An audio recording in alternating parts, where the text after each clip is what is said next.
ইফতারের মাত্র 5 মিনিট আগে, সময় হওয়ার আগে যদি আপনার ইফতার কিছু খাইয়ে ফেলেন, ইচ্ছা করে খাইছেন, মোটামুটি 90% রোজা হবে না? আমার কথা বুঝতেছেন না? দুপুরবেলা খাইলে তো 50% হবে নাকি? 0000 হ্যাঁ, ইসলামও সেম সেম। এখানে ধানাই পানের সুযোগ নাই। দোলনা থেকে কবর, রান্নাঘর থেকে আন্তর্জাতিক জীবন, আপনার ব্যক্তিগত জীবন, পারিবারিক জীবন, সামাজিক জীবন, রাষ্ট্রীয় জীবন, শিক্ষানীতি, পরিবার নীতি, ব্যবসায় নীতি, রাজনীতি, সব জায়গায় ইসলাম। সব জায়গায় কি বলেন? গোজামিলের কোনো সুযোগ নাই, কোনো সুযোগ নাই। গোজামিল দিবে যারা ইমানদার হতে পারবে না তারা। শুধু রাজনীতির কথা বললাম, আবার চুলকানি জানি না উঠে, এটা আমার কথা না, আল্লাহর কথা। ভালো করে খেয়াল করবেন, মোবাইলের ভিতর কোরআন শরীফ আছে অনেকের, না থাকলে ডাউনলোড দিবেন। সূরা শূরা 13 নম্বর আয়াত, আল্লাহ সুস্পষ্ট ভাষায় বলেছেন, আন আকিমুদ্দিন ওয়ালা তাতাফাররাকু ফিহি। আমি নির্দেশ দিচ্ছি, আমরের সিগা, ওলামায়ে কেরাম যারা গ্রামার বুঝেন, আল্লাহ নির্দেশ দিয়েছেন আকিমুদ্দিন, আমার দ্বীনকে প্রতিষ্ঠিত করো। এটাও ফরজ। এটাও কি জোরে বলেন? গোজামিলের সুযোগ নাই। আল্লাহ যেন জীবনের সব ক্ষেত্রে কমপ্লিটলি সারেন্ডার টু আল্লাহ, আল্লাহর সামনে সারেন্ডার করার তৌফিক দান করেন। বলেন আমিন। আর একটু জোরে বলেন আমিন। দৌলতপুরবাসী সবাই অ্যালার্ট থাকেন, আমার দিকে তাকান। গুরুত্বপূর্ণ কথা আল্লাহ নাজিল করলেন যে যদি কেউ নিজেকে ইমানদার দাবি করতে চায়, যদি বলে যে আমি ইমানদার, হোক সে নারী হোক সে পুরুষ, যদি বলে যে আমি ইমানদার, তাহলে আল্লাহ বলেন যা মেনে নেবে তারা তা, রসুল বলেন যা মেনে নেবে তারা তা। এর বাহিরে যাবে যারা, ইমানদার হতে পারবে না তারা। কথা কার? জোর বলেন, কথা কার? আল্লাহ রাব্বুল আলামিন সুস্পষ্ট ভাষায় আয়াত নাজিল করে জানিয়ে দিলেন, শোনো, ওমা কানা লিমুমিনিন ওয়ালা মুমিনাতিন ইযা কাদাল্লাহু ওয়া রাসূলুহু আমরান, যখন আল্লাহ এবং রাসূল কোন নির্দেশ দিবেন, কোন মুমিনের এই অধিকার নাই আল্লাহ এবং রাসূলের বাহিরে গিয়া নিজেদের অন্য কোন মত, অন্য কোন পথ অনুসরণ করার কোন সুযোগ ইমানদারদের জন্য নেই। যদি কেউ আল্লাহ এবং রাসূলের নির্দেশকে অমান্য করে নিজের ব্যক্তিগত মত আর পথকে অনুসরণ করে, তাহলে আল্লাহ বলেন সে সুস্পষ্ট গোমরা, বিভ্রান্ত, বিপদগামী, সে সঠিক পথ থেকে দূরে সরে আছে। কথা কার? দৌলতপুরবাসী ভালো করে খেয়াল করেন। তাহলে এই আয়াতের মূল মেসেজ হলো এটা, আল্লাহ বলেন যা ইমানদারেরা মানবে তা। তাহলে একটু আমার সাথে জবাব দিবেন, আল্লাহ বলেন যা ইমানদারেরা মানবে। কথা বলেন। আচ্ছা, আমাদের ঈমান আছে না নাই? ওই যে 3-4 জনে বলছে, এর মানে নিজের বিশ্বাস নাই নাকি? নিজের যদি বিশ্বাস না থাকে যে আমি ইমানদার, এই ঈমান নিয়ে জান্নাতে যাওয়া যাবে? নিজের অন্তত কনফিডেন্স থাকা লাগবে, ঠিক না? আমাদের ঈমান আছে না নাই? কার কার আছে একটু হাত দেখতে চাই। জোরে সোরে বলেন আল্লাহু আকবার। জোরে বলেন সুবহানাল্লাহ। আর একটু জোরে বলেন সুবহানাল্লাহ, আলহামদুলিল্লাহ, আল্লাহু আকবার। হাত নামান। তাহলে এবার সবাই বলবেন, আমি যখন বলবো আল্লাহ বলেন যা, আমরা যেহেতু ইমানদার সবাই জবান খুলে জবাব দিবেন আমরা মানব তা। বলা যাবে? আল্লাহ বলেন যা। অনেকেই কথা বলে নাই নাকি? তাহলে কিন্তু ইমানদার হওয়ার সুযোগ নেই। যদি আমি নিজেকে ইমানদার দাবি করি, তাহলে আমি বলবো যে আমরা মানব আল্লাহ বলেন যা, রসুল বলেন যা। নির্দেশ কার? এর বাহিরে যাবে যারা, ইমানদার হতে পারবে না তারা। আমার ভাইরা বাবা যারা দৌলতপুরবাসী, খেয়াল করেন, দুইজনের হুকুম মানার ক্ষেত্রে, আদেশ মানার ক্ষেত্রে কোনো প্রশ্নও করা যাবে না। কি করা যাবে না? প্রশ্নও করা যাবে না, দ্বিধা সংকোচ করা যাবে না। আল্লাহ রাব্বুল আলামিন সেই কথা বলেছেন কুরআন আল কারীমের সূরা নিসা 59 নম্বর আয়াত। আল্লাহ রাব্বুল আলামিন বলেন, ইয়া আইয়ুহাল্লাযীনা আমানু আতিউল্লাহ ওয়া আতিউর রাসূল আল্লাহ রাব্বুল আলামিন বলেন, ইয়া আইয়ুহাল্লাযীনা আমানু, ওহে তোমরা যারা ঈমানদার, ও ইউহু বিলিভার্স, তোমরা যারা বিশ্বাসী, নিজেকে ঈমানদার বলে দাবি করো, তোমাদেরকে বলছি আতিউল্লাহ, আল্লাহর আনুগত্য করো, ওয়া আতিউর রাসূল, রাসূলের আনুগত্য করো। এই দুই জায়গায় আনুগত্যের ক্ষেত্রে কোনো প্রশ্ন করা যাবে না। তাহলে দুইটা আনুগত্য করার ক্ষেত্রে কোনো প্রশ্ন চলবে না। একটা হলো আল্লাহর, কার? জোরে বলেন, সবাই বলেন কার? আরেকটা হলো রাসূলের। আরেকটা কার বলেন? দৌলতপুরবাসী ভালো করে খেয়াল করবেন, এই তালবাহানা করে জীবন শেষ করলে কিন্তু চলবে না, কারণ এই জীবন এক সময় শেষ হয়ে যাবে। আমাদের সবার সামনে মরণ। জোরে বলেন আছে না নেই? জোরে বলেন আছে না নাই? হ্যাঁ, মরা কিন্তু লাগবে, মরা কিন্তু লাগবে। আল্লাহ বলেছেন, এই যারা ঈমানদার, আমি যোগ বলি যা তোমরা মেনে নিবা তা, আমার দোস্ত বলে যা তোমরা মেনে নেবে তারা, এর বাহিরে আছে যারা, তাদের হুকুম মানার আগে দেখবো আমরা কোরআন হাদিস অনুযায়ী যদি মিলে মানব, কোরআন হাদিস অনুযায়ী না মিললে মানা যাবে। এই কথা বলেন, মানা যাবে? আল্লাহর কথা সরাসরি মানতে হবে, কোনো প্রশ্ন নাই। রসুলের কথা মানতে হবে, কোনো প্রশ্ন নাই। এর বাহিরে আছে যারা, আগে দেখতে হবে কোরআন হাদিস অনুযায়ী যদি কথা হয় মানব। এর বাহিরে যত বড় পীর হোক, যত বড় নেতা হোক, যত বড় পাওয়ারওয়ালা হোক, ওর কথা মানার আগে দেখতে হবে কোরআন হাদিসের সাথে মিলে কিনা, ঠিক কিনা বলে? এই আমার কথা বুঝছেন তো? আমি কিন্তু আপনাদের ছেলে, এই জন্য শক্ত কথাটা বুঝাই দিয়ে গেলাম। কিয়ামতের ময়দানে আপনারা উঠবেন, আমিও উঠবো, ঠিক কিনা বলেন? এইরকম সব এই যে রেকর্ড হচ্ছে, সব দেখানো হবে।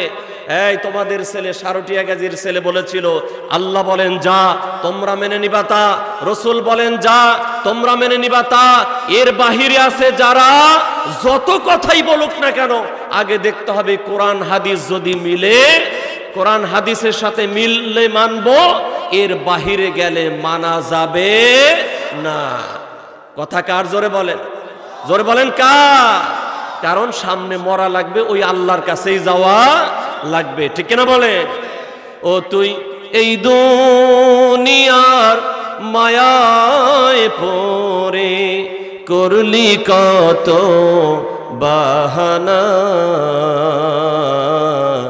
এই যে নয় তোর আসল বাড়ি, কবর যে তোর আসল ঠিকানা। কথা ঠিক না বলেন? ভাই বেরাদার যারাই ছিল, একে একে সব হারালো। ভাই বেরাদার যারাই ছিল, একে একে সব হারালো। তুমি আমি কেউ রব না, দিতে হবে রওয়ানা। এই যে নয় তোর আসল বাড়ি, কবর যে তোর আসল ঠিকানা। কথা ঠিক কিনা বলেন? আমার ভাইরা বাবা, যেরকম কোরআন হাদিস দিয়ে দলিল দিয়ে দিয়ে কথাগুলো বলে গেলাম, এই যে সব কিছু রেকর্ড হচ্ছে, কিয়ামতের ময়দানে আল্লাহ দেখাবেন। সুস্পষ্ট ভাষায় বলেছি, আল্লাহ বলেন যা আমরা মেনে নেব তা, রসুল বলেন যা আমরা মেনে নেব তারা তা। এর বাহিরে আছে যারা, কোরআন হাদিস অনুযায়ী যদি বলে তারা মানবো, আর না হইলে মানা যাবে না, ঠিক না বলেন? আমার ভাইরা বাবা যারা খেয়াল করেন, যদি দুনিয়াতে থাকা যেত তাহলে যেমন খুশি তেমন গোজামিল দিয়ে আপনি চলতেন, কোনো অসুবিধা ছিল না। কিন্তু আমার আল্লাহ রাব্বুল আলামিন সুস্পষ্ট ভাষায় কোরআনুল কারীমে বলেছেন, কুল্লু নাফসিন যায়িকাতুল মাউত। আল্লাহ রাব্বুল আলামিন সুস্পষ্ট ভাষায় বলেছেন, এই তুমি যেই হও না কেন, জীবন আছে যার, মরতে হবে তার। কথা ঠিক কিনা বলেন? জীবন আছে যার, মরতে হবে। আপনি পাঁচতলাওয়ালা হন আর গাছতলাওয়ালা হন, চেয়ারওয়ালা হন আর চেয়ার সারা হন না কেন, জীবন আছে যার, মরা লাগবে তার।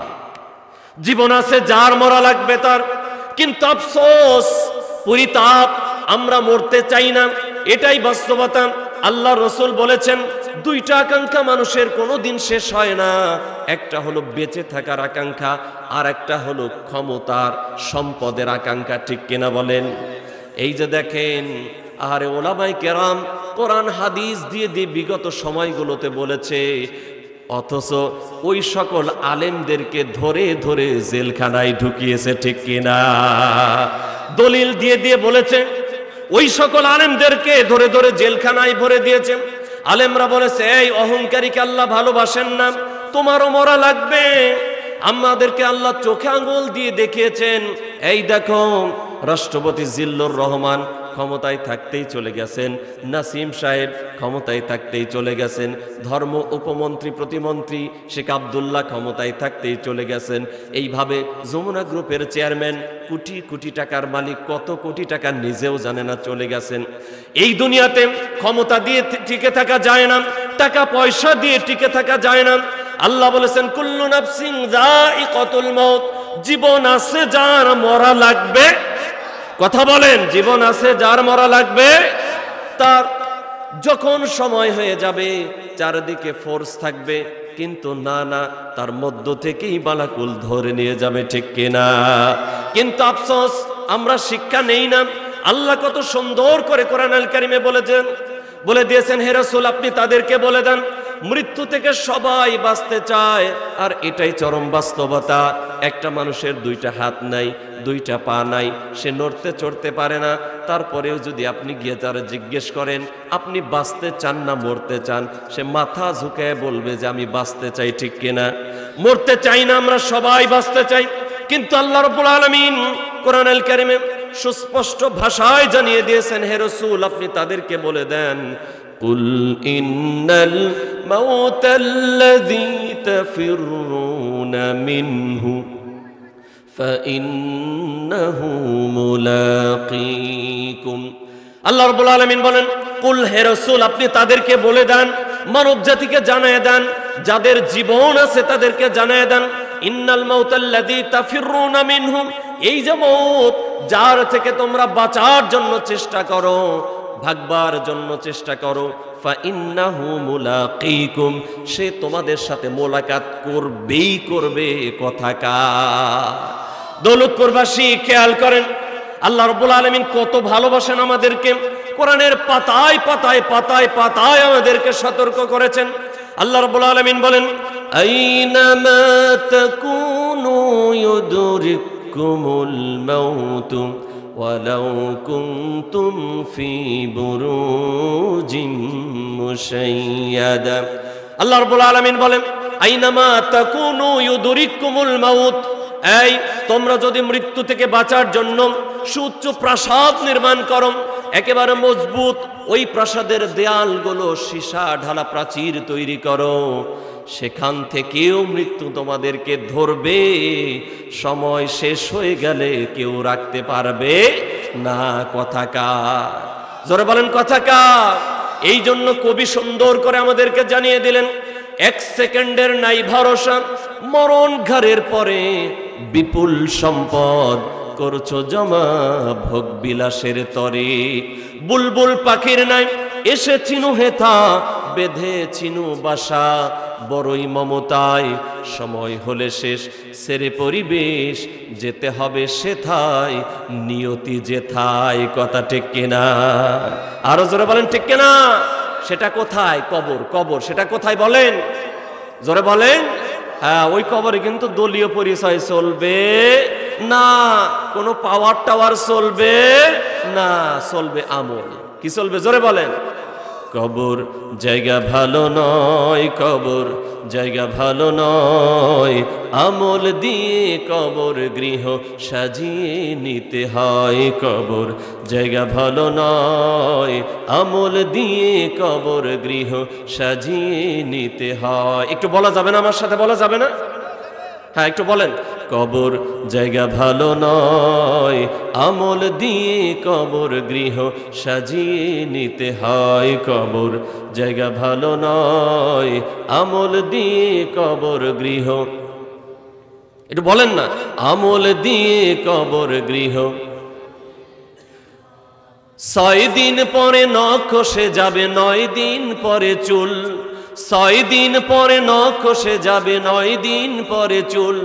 কবর গাহের সামান নিতে কইরো না কেউ ভুল, কবর জায়গা ভালো নয়, আমল দিয়ে কবর গৃহ সাজিয়ে নিতে হয়, কবর জায়গা ভালো নয়, আমল দিয়ে কবর গৃহ সাজিয়ে নিতে হয়।